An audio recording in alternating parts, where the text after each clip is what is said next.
Je, na wewe ni mmoja wa wanawake ambao umekutana na kadhia hii kwamba unapima mimba lakini unajiona kwamba haupati, yani kwamba dalili zote unazo lakini ni negative, na inawezekana ukatoka ukaenda kituo cha afya wakapima wakakwambia mimba unayo.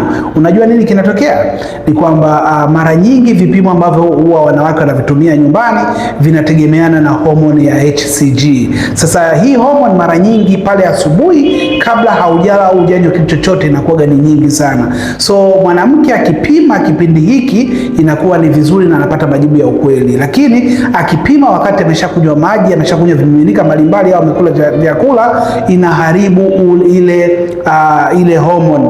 Kwa hiyo unaweza kukuta anaonekana sio mjamzito, lakini akienda hospitali wakatumia vipimo vingine watagundua kwamba huyu mwanamke ni mjamzito, kwa sababu vile vipimo sio kwamba vya 100%, lakini vile vya hospitali wana vipimo ambavyo ni viko bora na vina viwango vya juu sana kuliko vile ambavyo wanatumia nyumbani. Lakini pia kitu kingine ni kwamba lazima usome expire date ya hicho kipimo ujue, lakini pia uwe una ujuzi wa kuweza kupima, kwa sababu wengi wanadumbukiza kifaa chote au wengine wanaweka kifaa kikiwa kina maji, ndio maana wapate majibu ya ukweli. Share hii video kwa wanawake wengi ili waweze kupata elimu.